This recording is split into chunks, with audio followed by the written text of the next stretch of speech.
welcome to our Bible Ponder for this week. Today is our part 2 of looking at Matthew's genealogy. So last week in part 1 of looking at Matthew's genealogy, we talked a bit about what I called numbers and promises. So we talked about the way that Matthew claims to structure his genealogy 14, 14, 14 in terms of generations, but actually there's 14, 14, 13. We talked about why that kind of is and isn't a problem, and whether or not it's just a mistake or something different than that. And we also talked about what the purpose of the genealogy is looking at. Why is it there? What is it showing to us? And how it's talking about promises and promise fulfillment. And you have Abraham, David, and then the Messiah coming after the exile, and the idea that God is faithful to God's covenants that God makes with us.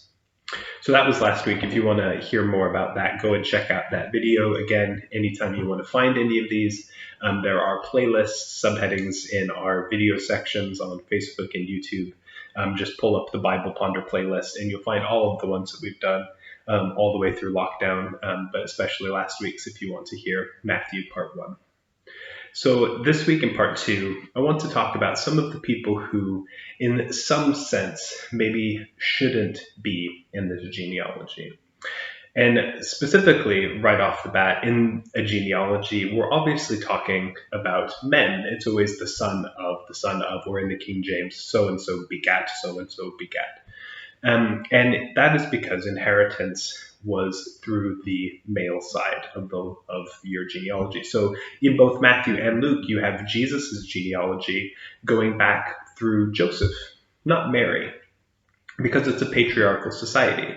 And so everything is about your father. And so it goes all the way back up through Joseph, but it's also about Joseph's kingly status, Joseph as a descendant of David. So Jesus being adopted by Joseph gives him the inheritance rights as a son of Joseph and therefore a descendant of King David. And so that's the way they structure these genealogies, and it's all men, it's all men, it's all men, it's all men.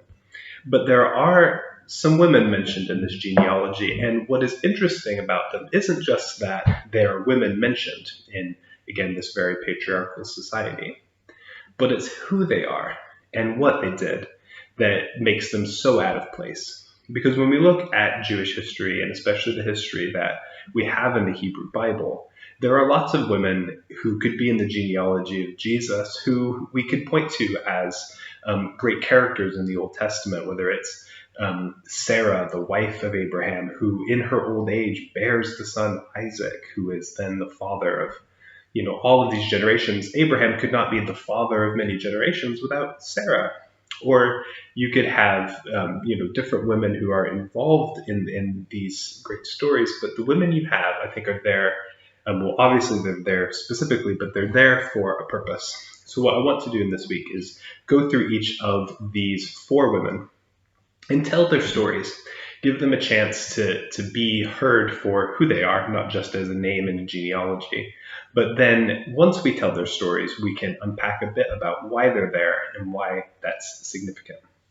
So the first woman that we come across in the genealogy is a woman called Tamar.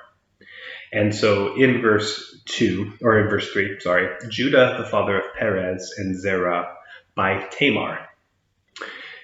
And now this doesn't mention anything about who she was, but Tamar's story, if you've not heard it, is one of the more salacious stories in the Hebrew Bible. And it's one that we either gloss over or we pull out to trot out how weird the Old Testament is. So Tamar is actually Judah's daughter-in-law.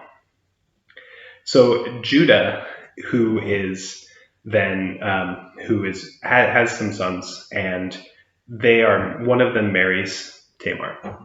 And by the custom of that time, when your husband died, it was up to your husband's brother to fulfill that marriage covenant. Because if she is not married, she is essentially destitute, because in those societies, she would have had no property, no rights, no nothing. She was essentially property herself. So if her husband dies, she is destitute. So it becomes incumbent on the brother of your husband to then take care of you. And so Tamar is essentially going through the brothers, but also she's trying to get pregnant. She's trying to have an heir, and that's not working either. And so what she eventually says is, I'm telling my father-in-law, Judah, that you need to provide me someone who will provide me an heir, because again, that's how I maintain status. And Judah refuses. And so what Tamar does is she camps out on the side of the road where she knows Judah and his sort of entourage are passing by, and she disguises herself as a prostitute. And so Judah comes up, and the honorable man he is, that, again, the way we think of these biblical characters almost in Victorian terms, it's just not the way it was. Judah comes up and is going to purchase her services, not recognizing who she is. They sleep together, and she gets pregnant and reveals herself as his daughter-in-law Tamar, and that is Perez and Zerah by Tamar. So it's not just that she is a woman mentioned in the genealogy, but specifically a story that stands out as different, not just a mother who happens to get mentioned, but she is a woman, we'll get to this later on, who is defined by her patriarchal situation. So the second woman that we get to is Rahab. Now, Rahab, whether or not you interpret the Hebrew language differently, she runs an inn, is how it's put. But also likely what that meant is that she ran and or participated in a brothel. And this is in the city of Jericho. So as the Israelites have come out through the wandering in the wilderness, and they're coming into the promised land finally, and the first port of call is the massive walled city of Jericho. And the Israelite spies are sent in, and they take refuge with a prostitute and her brothel. And that woman is Rahab. And she hides the Israelite spies from the authorities of Jericho, lets them out of the walls through her windows safely in order to secure the Israelites marching onto Jericho. So she then is left alive when the city is sacked, when they march around and around and around and they shout and the walls come falling down. She and her house are spared, and she then becomes part of Israel. So she is not just someone who owns an inn or runs a brothel, but she's also a Gentile. Remember the city of Jericho, she's not an Israelite. But she then becomes part of the story, and not just part of the story in one sense, not just part of Israel, but then she becomes the mother of Boaz. And that leads to our next woman who's mentioned, who is Ruth. And Ruth is another Gentile. And she comes with Naomi from afar. They are in a foreign land, and their male counterparts, Naomi's male counterpart dies. And so they come back to Israel, and even though Ruth is not Hebrew, she is welcomed in some ways, but especially because she then cozies up to Boaz, and they form a relationship, and they fall in love. And so she is specifically a Gentile, who is not just a mother included in this genealogy, but a specific Gentile woman. And then only a few verses later, we get our fourth woman mentioned, and she is not actually mentioned by name. But David was the father of Solomon, and we remember this story very well, by the wife of Uriah, is how the Gospel of Matthew puts that. And that woman we know, of course, is Bathsheba. And Bathsheba was not someone who did this by her own instigation, but David sees her bathing, desires her, and arranges for Uriah to be killed in battle, essentially. And Uriah is not just some soldier, not just some footman in the army or some pawn out in the fields, whatever, just let him get killed. Uriah is actually one of David's mighty men. And if you've never read about David's mighty men, it's an interesting sort of bit in the history of David to read about. He has a group of soldiers around him who are not just good soldiers, but essentially super soldiers. Sorry, that's hard for me to say, super soldiers.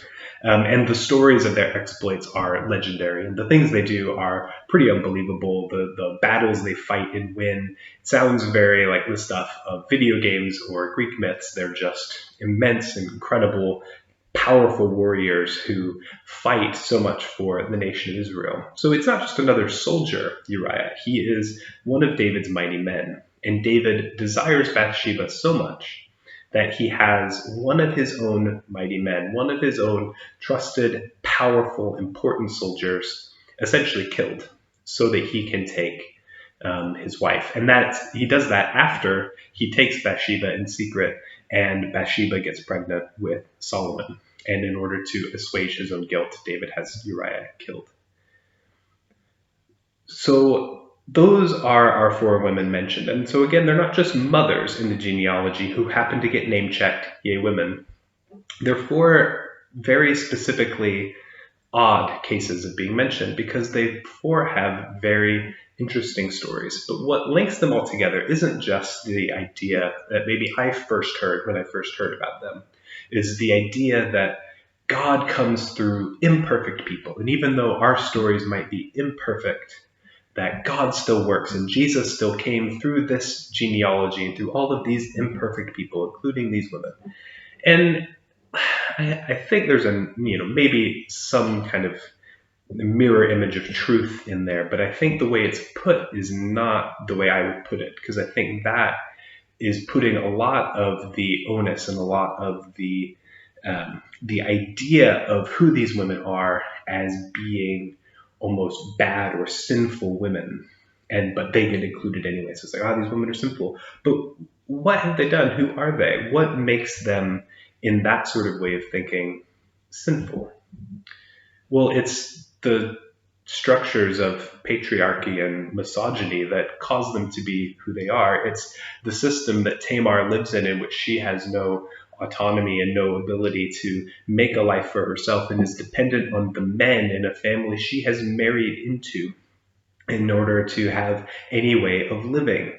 And so she does what she does out of desperation, out of necessity, because of the situation she's in. And Rahab is a businesswoman. She's doing what she can do to survive for her and her family. But what is she driven to in this society? Ruth is not someone who, in the biblical story, is necessarily painted as much as sinful, though there is the story of her going into Boaz kind of at night, and there's some hint of kind of, so again, a sort of salacious side to that story of her going to him at night and laying at his feet, sort of offering herself to him. But again, what is that situation? She is a Gentile. She is not from this clan, this tribe of Hebrews. And she's coming in, she is attached to an Israelite woman who has lost all of her status because of the men who have died in her life. And so again, she is defined in her role by what the men in her life say she is, and what she is allowed to do in the confines of that society. And then you have Bathsheba, who is rarely given any, if any, at all, agency in the story. She is seen as an object by David, taken as an object, and fought for and bartered over, and all of the things that David does to get her and claim her and have the child through her and make her his wife. She has no choice in this. David is the king, a really powerful warrior king. She has no agency. She has no choice. She has no ability to say no or to, make any decisions. But then this all leads to the fifth woman in the story, who is Mary, the mother of Jesus. And she is given a choice. She's given a choice by God, and the angel Gabriel comes and offers this situation to her, and she accepts it. She chooses it. She chooses to bring up and to give birth to Jesus.